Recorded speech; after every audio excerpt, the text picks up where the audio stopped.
नमस्कार, जय जोहार संगवारी हो। मैं प्रतीक सिंह प्रो प्रत्यांश अकेडमी लेकर के आया हूँ आप सबके लिए कंप्यूटर के महत्वपूर्ण ऑब्जेक्टिव जो आपके भविष्य में आने वाले सारे ही व्यापक एग्जाम के लिए most important and expected question है। इन क्वेश्चंस के आपके एग्जाम में आने के चांसेस बहुत ही ज़्यादा हैं। इसलिए क्वेश्चन इस सीरीज़ को जब आप पढ़ रहे हैं तो अपने व्यापम के होने वाले सारे एग्जाम से इंडिया लेवल के किसी भी एग्जाम जहाँ कंप्यूटर सिलेबस में है वहाँ दोस्तों आपके लिए उपयोगी है। अब इसको एग्जाम बस कैटेगराइज मत कीजिए। ये most important previous year question plus selected question है जो आपको एग्जाम में देखने मिल सकते हैं। तो चलिए दोस्तों शुरुआत करते हैं सीधे क्लास की ओर। जैसा कि आप देख ही रहे हैं हमारा बैनर है CGPSC CGP आपका मॉल गवर्नमेंट एग्जाम के लिए हम बिल्कुल फ्री में वीडियो क्लासेज डालते हैं। मेरे पर यूट्यूब चैनल भी दिया हुआ है प्रत्यांश अकेडमी 143। तो दोस्तों चैनल को सब्सक्राइब कीजिए, वीडियो को लाइक कीजिए पसंद आता है तो, और कमेंट कीजिए कि दोस्तों और आपको किस सब्जेक्ट पे कमेंट आपको वीडियोस चाहिए या टेस्ट सीरीज चाहिए तो हम जरूर लेके आएंगे। चलिए दोस्तों क्लास की शुरुआत करते हैं। तो देख रहे हैं भैया यहाँ पे आज क्या दिया हुआ है कि आज हम पढ़ने वाले हैं ऑनलाइन प्रतियोगी परीक्षाओं में पूछे जाने वाले आए हुए महत्वपूर्ण कंप्यूटर सामान्य ज्ञान प्रश्नोत्तरी। और ऑनलाइन ही नहीं ऑफलाइन या किसी भी एग्जाम में जहाँ कंप्यूटर आ रहा है सबके लिए आपके लिए है। ठीक है, चलिए और अपने आपको हम सेट कर लेते हैं स्क्रीन पे ताकि प्रॉपरली फिर हम भी अपना क्लास लें बिना किसी डिस्टर्बेंस के, है ना। चलिए, और बहुत ही मेहनत मशक्क़त से आपका क्लास लिया जाता है। अभी हमारे पास कोई साधन सुविधा नहीं है, मोबाइल की मदद से जितना होता है हेल्प करने की हम कोशिश कर रहे हैं आपके लिए। तो आप भी अपने भविष्य को लेकर के एकदम सीरियस हो जाइए और पढ़ाई चालू कर दीजिए। पहला क्वेश्चन आप सबके सामने है कि ऑपरेटिंग सिस्टम विंडोज़ NT के मामले में NT का पूर्ण रूप फुल फॉर्म क्या होता है। तो दोस्तों बताइए कि ऑपरेटिंग सिस्टम विंडोज़ NT, तो विंडोज़ NT जो लिखा है उसमें NT शब्द का फुल फॉर्म क्या है। Option A nano technology, option B neutral technology, option C new technology या option D nano tool. Windows NT में NT का फुल फॉर्म क्या है, इन चार ऑप्शन में से आपको बताना है। क्या आपको आंसर पता है तो कमेंट बॉक्स में अपना आंसर आप टाइप करते चलिएगा कि प्रश्न 1 का A B C D ऐसे करके 1A 1B 1C स्टेप से। तो हम देखेंगे भाई किनका सही हो रहा है ना। और गलत सही से मत डरिए, है ना। चलिए भाई, क्योंकि हार से मिला हुआ जो सीख है ना वही आपको जिता देगा। तो दोस्तों इसका सही आंसर है आपका ऑप्शन सी। क्या है सही आंसर? ऑप्शन सी इसका सही आंसर है मेरे दोस्त। और कोई और कलर ले लेते हैं पेन का ताकि उसको और अच्छा दिखे। इसका सही आंसर है option C new technology. Windows NT में जो N और T है उस NT का फुल फॉर्म है न्यू टेक्नोलॉजी अर्थात विंडोज़ न्यू टेक्नोलॉजी। क्लियर हो गया आंसर। चलिए चलते हैं हमारे नेक्स्ट क्वेश्चन की ओर। और उससे पहले आपको दिखा दें कि ना हमारे पास डिजिटल बोर्ड, ना वाइट बोर्ड, ना ट्राईपॉड, ना माइक, ना कैमरा, कुछ है नहीं। तो हम आपके लिए किस स्थिति में क्लास लेते हैं एक बार आपको दर्शन कर लीजिए आप, ताकि आपको मेहनत करना पता चलेगा भी, है ना। देखिएगा जरूर ध्यान से देखिए।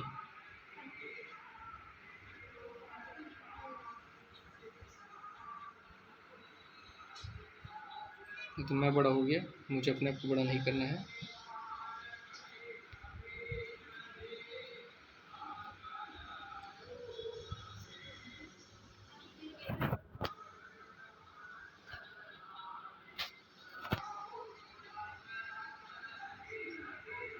देखिए दोस्तों, ये हमारा वाटर फिल्टर है और इसी वाटर फिल्टर पे मैं आपका यहाँ स्टैंड में टिका करके आपका इस पर स्पेसिफिक टिका के आपका क्लास लेते रहता हूँ, है ना। चलिए क्लास की ओर चलते हैं।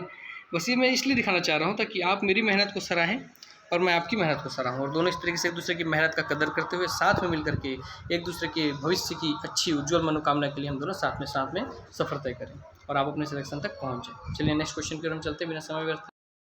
छोटे मोटे इंटरप्शन होते रहेंगे क्योंकि मेरे पास बताया मैं आपको पहले भी कि बहुत सारी टेक्नोलॉजी की कमी है अभी। तो छोटे मोटे जो दिक्कतें होती हैं उसको इग्नोर कीजिएगा। चलते हैं नेक्स्ट क्वेश्चन की ओर। प्रश्न 2 है कौन सा एक ऑपरेटिंग सिस्टम सॉफ्टवेयर नहीं है। कौन सा ऑपरेटिंग सिस्टम सॉफ्टवेयर नहीं है? iOS, B Minix, C Ubuntu या D OSI। इनमें से कौन सा एक ऑपरेटिंग सिस्टम सॉफ्टवेयर नहीं है आपको ये बताना है। कमेंट बॉक्स में अपना आंसर आप टाइप कीजिए, तब तक मैं इसका सही आंसर बता दूं। दोस्तों इसका आंसर कि कौन सा ऑपरेटिंग सिस्टम सॉफ्टवेयर नहीं है तो पहले जान लीजिए कि कौन सा है। तो iOS, हाँ सर, ये iOS आपका ऑपरेटिंग सिस्टम सॉफ्टवेयर है जो कि एप्पल अपने सिस्टम्स में यूज़ करता है। मिनिक्स भी आपका ऑपरेटिंग सिस्टम सॉफ्टवेयर है और उबंटू भी आपका ऑपरेटिंग सिस्टम सॉफ्टवेयर है। OSI जो है दोस्तों ये कोई ऑपरेटिंग सिस्टम सॉफ्टवेयर नहीं है, बल्कि आपके iOS को ही उल्टा करके या ओ को आगे लगा करके लिख दिया गया है ना। तो iOS को ही बिगाड़ करके लिख दिया गया है बच्चों को कन्फ्यूज़ करने के लिए। क्लियर। चलिए चलते हैं थर्ड क्वेश्चन पे। इसमें आपका भैया सही आंसर क्या हो गया कि OSI जो है OSI ये आपको ऑपरेटिंग सिस्टम सॉफ्टवेयर नहीं है। चलिए नेक्स्ट क्वेश्चन पे चलते हैं। कौन सा यूनिक्स आधारित ऑपरेटिंग सिस्टम नहीं है? यूनिक्स के ऊपर बेस्ड ऑपरेटिंग सिस्टम नहीं है। ऑप्शन ए है रेड हैट, बी है नॉपिक्स, सी है फेडोरा, या डी है विंडोज़ ME। आपको बता दूं यही सब क्वेश्चन आपके भविष्य में आपको देखने मिलने वाले हैं। आपको थोड़ा टफ लग रहा होगा और ऐसे क्वेश्चन व्यापम में आपको देखने मिलते हैं, PSC में भी आपको देखने मिलते हैं। समझिए उसी लेवल का क्वेश्चन आपके लिए डाला गया है, ताकि आपको ये बच्चे वाला क्वेश्चन ना डाल जाए कि कंप्यूटर का दिमाग किसे कहते हैं, तो CPU, कंप्यूटर के फादर कौन थे, चार्ल्स बेबेज, ENIAC, यूनिवैक, ये सब बच्चे वाले क्वेश्चन नहीं, ये आप पढ़ चुके होंगे। मार्केट में बहुत सारी पुस्तक हैं, वहाँ से आप पढ़ रहे हैं, इसलिए मैं वो सब क्वेश्चन पे बात नहीं करने वाला। अब जो वो क्वेश्चन पे हम बात करेंगे केवल जो आपके एग्जाम में आपको देखने मिलेंगे 100%। तो देखिए कौन सा यूनिक्स आधारित ऑपरेटिंग सिस्टम नहीं है दोस्तों? सही आंसर है इसका कि Windows, option D Windows ME का फुल फॉर्म है मिलेनियम। तो ये भी कहीं पूछ लेगा तो याद रखिएगा मिलेनियम।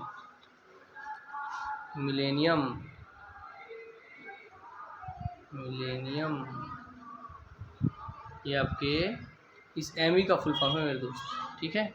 चलिए, तो यूनिक्स आधारित ऑपरेटिंग सिस्टम नहीं है, तो विंडोज़ मिलेनियम आपका यूनिक्स आधारित ऑपरेटिंग सिस्टम नहीं है, क्योंकि विंडोज़ आधारित है, उसके नाम ही में दे दिए विंडोज़ आधारित, विंडोज़ कंपनी का है वो ऑपरेटिंग सिस्टम, ठीक है।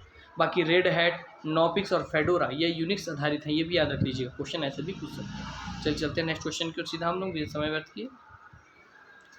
प्रश्न 4 है, किस भाषा को डाटाबेस भाषा कहा जाता है?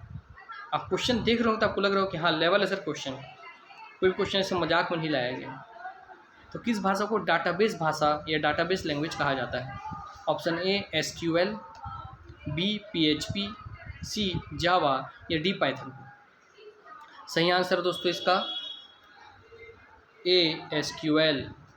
तो जो SQL है दोस्तों वही आपका डाटाबेस भाषा या डाटाबेस लैंग्वेज है। क्लियर हो गई बातें? तो याद रखिएगा। चलिए, जिसका SQL का फुल फॉर्म है सिक्वेंशियल, है ना, सिक्वेंशियल लैंग्वेज। तो सिक्वेंशियल को ही SQL करके सिक्वेंशियल ऐसा लिख दिया है। तो उसका फुल फॉर्म पूछेगा तो भी याद रखिएगा सिक्वेंशियल, है ना, सिक्वेंशियल लैंग्वेज। तो ये लिख देता हूँ तो आपके लिए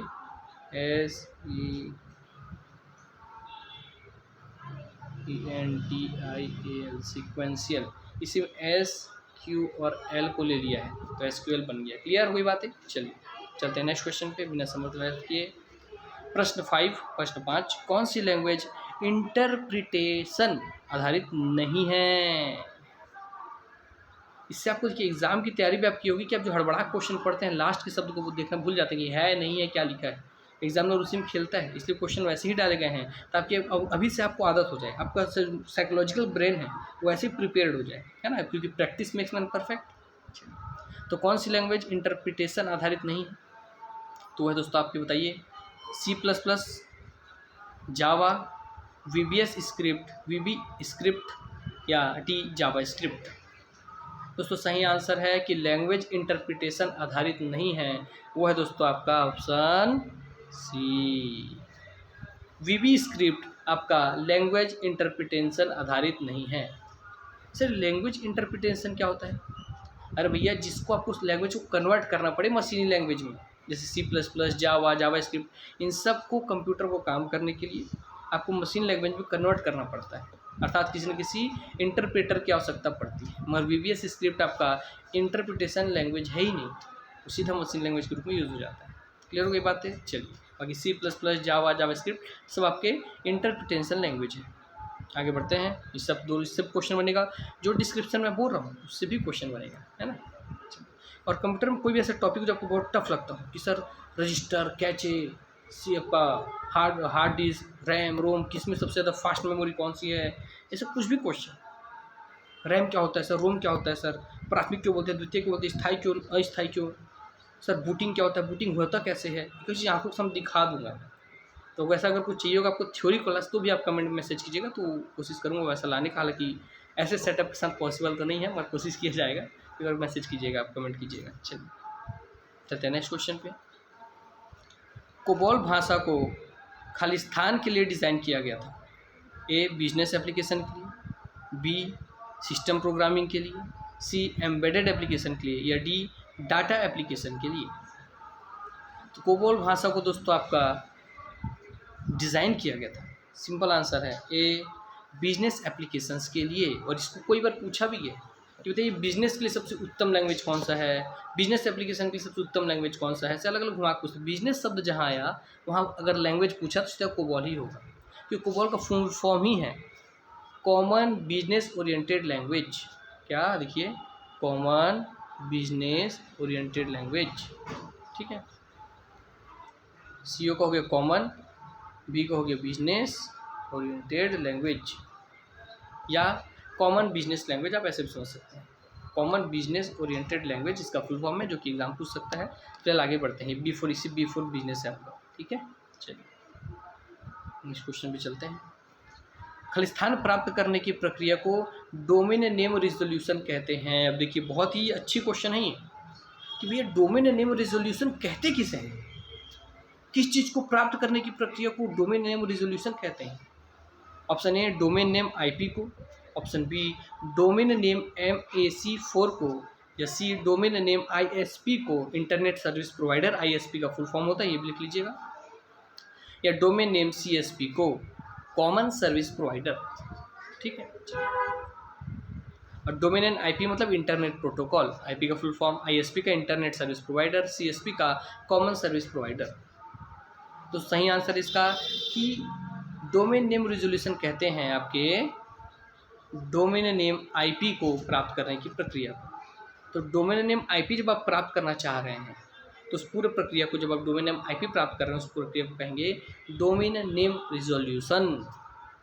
क्लियर हो गई बात? चलिए चलते हैं नेक्स्ट क्वेश्चन पे। ये IP का फुल फॉर्म भी आपको बता चुका हूँ, इंटरनेट प्रोटोकॉल, ISP का इंटरनेट सर्विस प्रोवाइडर, CSP का कॉमन सर्विस प्रोवाइडर। सुनते चलिएगा, जो बोल रहा हूँ वो भी क्वेश्चन आपके एग्जाम में देखने मिलेंगे।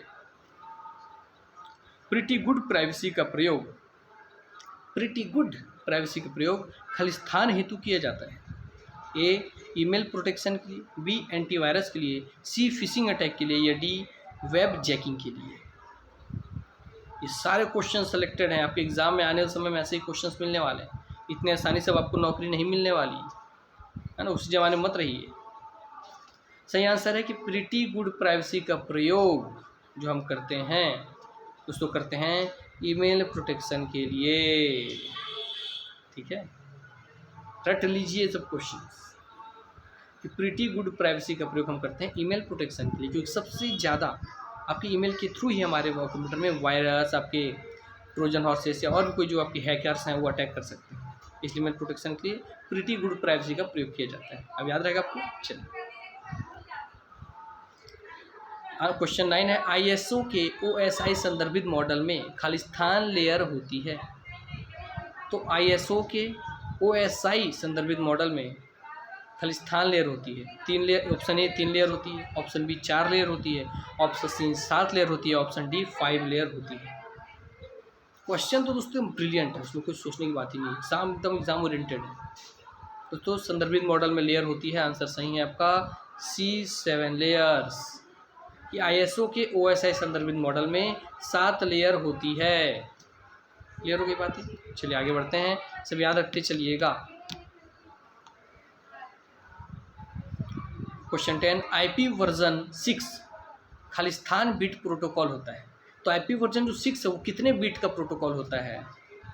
A 32 बिट का, B 64 बिट का, C 127 बिट का, या D 128 बिट का। तो सही आंसर है इसका D 128 बिट का। तो IP वर्जन जो 6 है वो आपके 128 बिट का प्रोटोकॉल होता है। सर हमको याद कैसे रहेगा कि IP वर्जन 6 जो 128 बिट का है? उसको याद रखने की सिंपल टेक्निक बता रहा हूँ कि जो 128 है इसके लास्ट 2 डिजिट ले लीजिए और 8 में से 2 घटाएंगे तो बनता है 6, अर्थात अब इस 6 से बन गया कि 6वां वर्जन। ठीक, साथ ही साथ याद रखिए कि कभी भी जो वर्जन का बिट, कितने बिट प्रोटोकॉल होता है, जहाँ भी बिट होगा दोस्तों हमसे 2 के गुणज में होगा। जैसे कि 32 2 का गुणज है, 64 2 का गुणज है, 128 2 का गुणज है, और 127 कहीं से भी 2 का गुणज नहीं है, इसलिए इस ऑप्शन को तो आपको देखते साथ कैंसिल कर देना था। क्लियर हो गई बातें? तो ये समझ लीजिए। जैसे आप जानते हैं भाई 2 2 दूनी 4, 4 दूनी 8, 8 दूनी 16, 16 दूनी 32, 32 दूनी 64, 64 दूनी 128। देखिए सब 2 का गुणज है। हाँ सर 32 64 128, तो 32 64 128 दिया हुआ। इसको मैं क्लियर कर देता हूँ ताकि आप समझ पाएँ एक बार प्रॉपर वे में। हाँ, तो सही आंसर इसका है IP version 6 Khalistan bit protocol होता है, तो 128 बिट का प्रोटोकॉल होता है। याद रखने का टेक्निक भी बता दिया है। चलते हैं नेक्स्ट। कौन सा फाइबर ऑप्टिक केबल का एक घटक नहीं है? बताइए फाइबर ऑप्टिक केबल का घटक कौन सा नहीं है? A core, B cladding, C copper wire या डी कनेक्टर।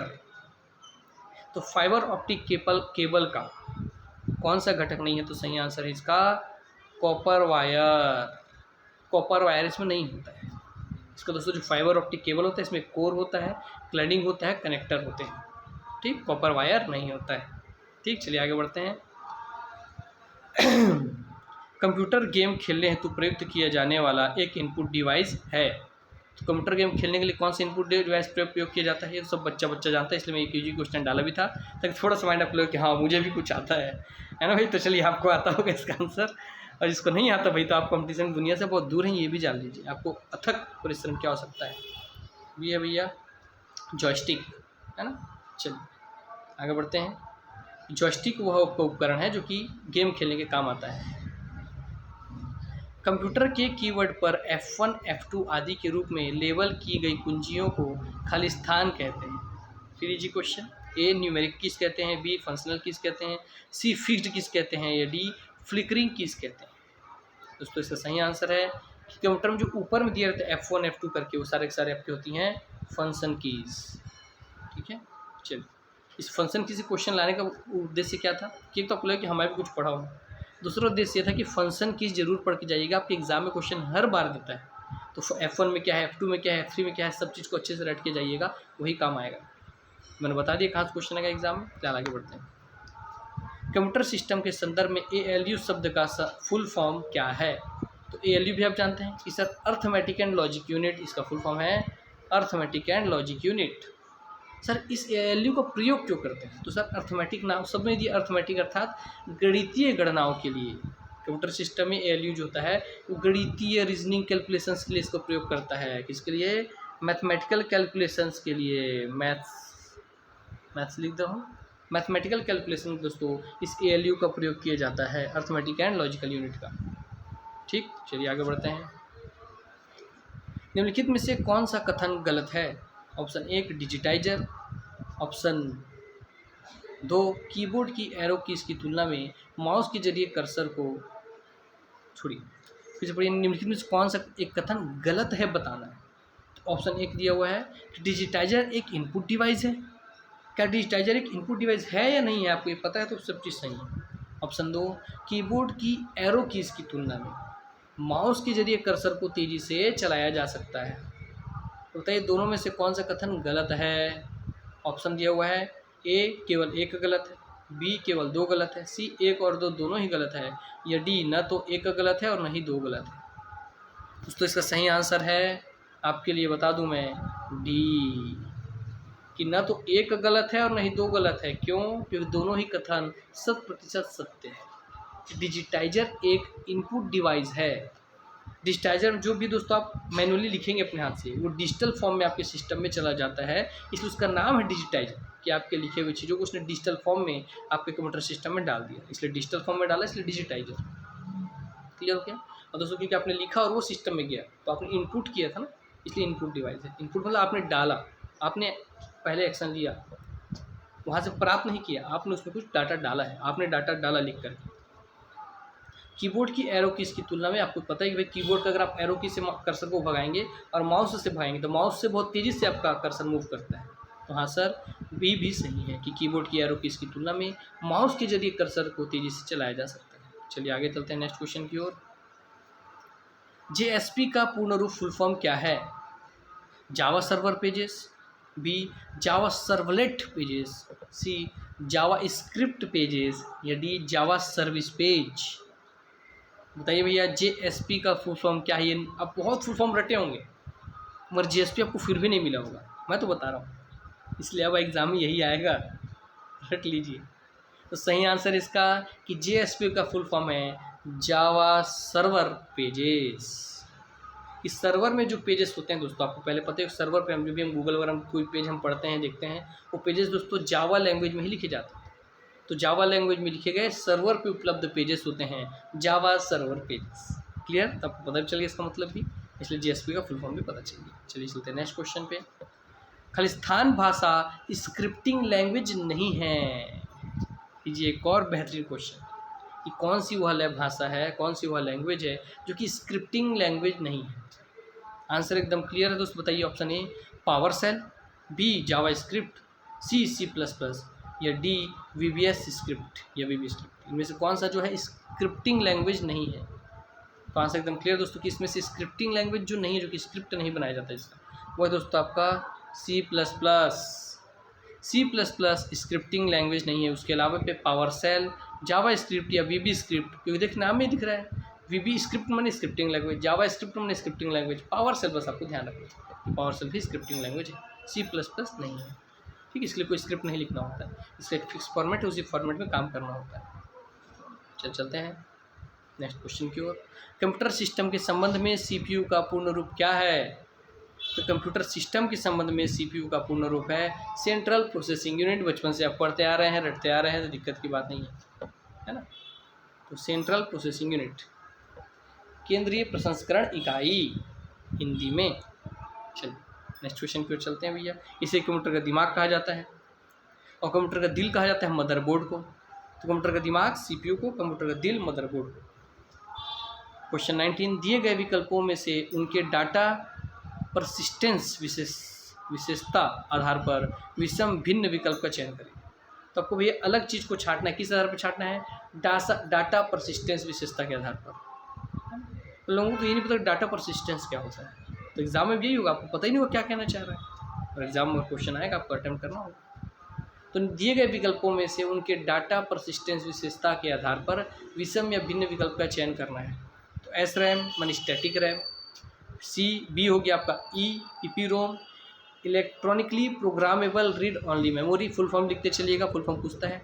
एस रैम का है स्टैटिक रैम, ईपीरोम का है electronically programmable read only memory, C draw या D H D RAM, C D RAM है ड्रैम, डी रैम बोल दो dynamic RAM, dynamic random access memory. ये दोस्तों आपका डी है S D RAM, secondary device random access memory. ठीक है, बताइए सही आंसर है कि डाटा परसिस्टेंस विशेषज्ञता के आधार पर इनमें से हटके है सबसे, वो है दोस्तों आपका ईपीरोम। सिंपल सा देखिए, ये भी रैम था, कौन सी दिख रही रैम, ये भी रैम, ये भी रैम, केवल यहाँ पे था रोम, तो ये अलग है ही, ऐसे ही अलग है, ऑप्शन से आप पढ़ सकते थे। ठीक, अब डाटा परसिस्टेंस का मतलब क्या है। डाटा परसिस्टेंस का मतलब है कि भाई रैंडमली एक्सेस करेगा, ए बी सी डी सबसे होते हुए जाएगा, ए से सीधा जेड पे नहीं जाएगा, पहले ए पे फिर बी पे फिर सी पे फिर डी पे। तो इस जितने भी रैम होते हैं रैंडम एक्सेस मेमोरी के, रैंडमली सबको एक्सेस करेंगे, फाइल 1 को 2 को 3 को 4 को। तो जहाँ रैम है वो सब के सब दोस्तों डाटा परसिस्टेंस वाले ही होते हैं, चाहे वो एस रैम हो, डी रैम हो, एच डी रैम हो। ठीक, तो एस रैम का फुल फॉर्म होता है static random access memory, D RAM को होता है dynamic random access memory. H D RAM के साथ मैं बोल रहा हूँ, उसको आप चेक कर लीजिएगा। चलिए चलते हैं नेक्स्ट क्वेश्चन पे। और ईपी रोम का electronically programmable read only memory. Last question, last but not the least. बताइए निम्नलिखित में से कौन सा विकल्प नीचे उल्लिखित कथनों की सत्यता का सर्वोत्तम विवरण प्रस्तुत करता है। ऑप्शन ए है हार्ड डिस्क से संचित डाटा को संरक्षित रखने हेतु नियमित रूप से उसका नवीनीकरण किया जाना चाहिए। तो हार्ड डिस्क में जो हम लोग डाटा स्टोर किए हैं उसको संरक्षित रखने के लिए, सुरक्षित रखने के लिए आप समझिए उसका नवीनीकरण किया जाना चाहिए, इसका hard disk. Option B hard disk की रिकॉर्डिंग सरफेस को संकेंद्रित वृत्त कॉन्सेंट्रिक सर्कल में विभाजित किया जाता है, जिसे सेक्टर कहते हैं। तो सही आंसर क्या है इसका, क्या ए है, एक सही है और दो भी सही है, बी एक सही है पर दो गलत है, सी एक गलत है पर दूसरा सही है, या डी पहला गलत है और दूसरा भी गलत है। और ये क्वेश्चन आप समझ सकते हैं कि हाँ सर ऐसे ही क्वेश्चन आता है, दिमाग और पूरा चकरा जाता है। बताइए इसमें कौन सा सही और कौन सा गलत आपको पता होना चाहिए।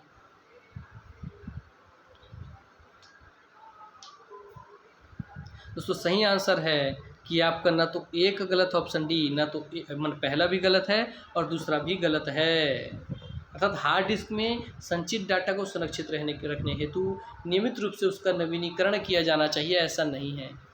इसका मतलब वो है कि हार्ड डिस्क में अगर आप कोई डाटा डाल दिए और आप चाहते हैं वो डाटा बहुत लंबे समय तक संरक्षित रहे, तो बार बार उसको नए हार्ड डिस्क में कॉपी करते रहिए, या बार बार उसी हार्ड डिस्क को नवीनीकरण कीजिए, रीसेट मार दीजिए। तो दोस्तों अगर आप रीसेट मारेंगे उसका नवीनीकरण करने के लिए, तो जो डाटा है वो तो उसमें से उड़ जाएगा ना। जब उड़ जाएगा तो क्या दोस्तों, आप फिर से मोबाइल बोलते हैं फॉर्मेट मारने से सब डाटा उड़ जाएगा, तो वही बोलना चाह रहे हैं। फॉर्मेट मारते हैं बोलते हैं ना, मोबाइल फिर से नया हो जैसा हो जाएगा, बस वही कि हार्ड डिस्क को बोल रहा है फॉर्मेट मार दीजिए, उसका डाटा वो हमेशा नया जैसा रहेगा, डाटा उसमें सुरक्षित रहेगा। तो आंसर गलत है। तो भैया जैसे आप हार्ड डिस्क को फॉर्मेट मारेंगे, उसको आप रीसेट मारेंगे, भैया फिर से हार्ड डिस्क नया जैसा हो जाएगा मगर उसका डाटा सुरक्षित नहीं रहेगा। इसलिए एक गलत हो गया। दूसरा क्यों गलत है कि बोल रहे हैं हार्ड डिस्क की रिकॉर्डिंग सरफेस को संकेंद्रित वृत्त कॉन्सेंट्रिक सर्कल में विभाजित किया जाता है, जिसे सेक्टर कहते हैं। ये सही बात है कि हार्ड डिस्क में दोस्तों आपका जो डाटा स्टोर होता है वो आपके कॉन्सेंट्रिक सर्कल में आपका क्या होता है, डाटा रिकॉर्ड होता है ना। मगर दोस्तों जो सर्कल है उसे आपका सेक्टर नहीं कहते हैं। उस सर्कल के छोटे छोटे डब्बे जैसे खंड होंगे, जैसे आपको बना के दिखाता हूँ मैं। तो मान लीजिए अगर ये सर्कल है, ठीक, उसके अंदर क्या और सर्कल है जी, ये सर्कल का, तो भैया सर्कल को आप क्या बोलते हैं, सेक्टर नहीं कहते हैं। इस सर्कल में छोटे छोटे खंड होंगे, ऐसे ऐसे ऐसे छोटे छोटे खंड। तो कोई भी एक खंड जो है, ये खंड चाहिए, ये खंड चाहिए, खंड, इन छोटे छोटे खंडों को कहा जाता है दोस्तों आपका सेक्टर। और ये बोलते हैं कि पूरे सर्कल को सेक्टर कहते हैं, तो नहीं, सर्कल को कहते हैं ट्रैक। क्या बोलते हैं, सर्कल को कहा जाता है दोस्तों ट्रैक। और सर्कल में जो छोटे छोटे सबसे छोटे यूनिट होते हैं, ये पूछा गया हार्ड डिस्क की सब छोटी क्या है, तो आप बोलेंगे सेक्टर, ये भी क्वेश्चन है। और उस सर्कल को कहते हैं ट्रैक। क्या कहते हैं, लिख देता हूँ मैं यहाँ पे आपके लिए, ट्रैक, TRACK, ट्रैक कहते हैं किसको, इस सर्कल को भैया, ठीक है। और सर्कल को बोलते हैं ट्रैक, सर्कल को बोलते हैं ट्रैक, और जो छोटे छोटे डब्बे हैं इनको कहते हैं सेक्टर। क्लियर हो गया। चलिए, तो ये आज की क्लास को हम समाप्त करते हैं। मिलेंगे फिर आपसे नेक्स्ट क्लास में। अगर क्लास अच्छी लग रही तो कमेंट बॉक्स में मैसेज करके बताइए क्लास बहुत अच्छी थी सर, क्वेश्चन बहुत अच्छे स्तर के थे, हाँ सर मज़ा आ गया पढ़ के, तो और भी ऐसे सेशंस लेके आएंगे, अन्यथा सेशन बंद कर दिया जाएगा, ठीक है। और आपको पता ही है कि किस तरीके से परिश्रम कर रहे हैं हम आपके लिए क्लास लेने के लिए। तो आप इस मेहनत को सराहिए, अपने दोस्तों को शेयर कीजिए, चैनल को सब्सक्राइब कीजिए, ताकि मुझे देखिए कि एक सब्सक्राइबर तो कम से कम बढ़ा है ना, क्योंकि हो नहीं रहा है इतने मेहनत के बाद भी। चलिए दोस्तों, आपके सपोर्ट से ही मैं भी आगे बढ़ सकता हूँ, और मेरे मेहनत से आपके सिलेक्शन के बहुत नज़दीक आएंगे, ये पक्का है। क्योंकि कितने साल का एक्सपीरियंस जो है मेरे पास, वो सब मैं झोंक दे रहा हूँ उसमें। चलिए मिलते हैं नेक्स्ट क्लास में, तब तक के लिए धन्यवाद। तो ज़रूर से हमारा जो यूट्यूब के चैनल, ये सिंबल दिख रहा है आपको यहाँ पर, प्रत्यांश अकेडमी 143 यूट्यूब चैनल पे जाइए, चैनल को सब्सक्राइब कीजिए, दोस्तों को भी शेयर कीजिए, जो तैयारी कर रहे हैं उन सब तक शेयर कीजिए दोस्तों, अपने व्हाट्सअप स्टेटस पे लगाइए, थोड़ा प्रमोट कीजिए, सर को सपोर्ट कीजिए, ठीक है। और रही बात की ये जो आंसर लगाए हो, जो मैं पूरा PDF आपको दिया हूँ, है ना, जो आपको साइड में दिख रहा है कि जिसमें हैंड रिटन पूरा आंसर लगाया हूँ, लिखा हूँ जितनी चीज़ें जो हैं, अगर आपको सेम टू सेम ये PDF चाहिए तो आप मेरे को अपने कमेंट बॉक्स में आप मैसेज करेंगे, ठीक है। और वहाँ से फिर मैं आपको लगे कौन कौन इंटरेस्टेड है, तो उनके लिए फिर मैं एक रास्ता निकालूंगा, और फिर वहाँ से उनको हम PDF शेयर कर देंगे। अभी क्या कि एक्चुअली कोई अलग से नंबर नहीं लिया हूँ जिसमें बच्चों को शेयर कर सकूँ या ग्रुप बना सकूँ। तो आप पहले मैसेज कीजिएगा कि आप PDF में इंटरेस्टेड हैं, क्वेश्चन आंसर के साथ जो PDF मैं पूरा रेडी करके रखा हूँ, तो फिर मैं आपको देखूँगा कौन सा माध्यम है, उससे मैं आपको भेज दूँगा, ठीक है। चलिए मिलते हैं नेक्स्ट क्लास में, तब तक के लिए धन्यवाद, थैंक यू सो मच।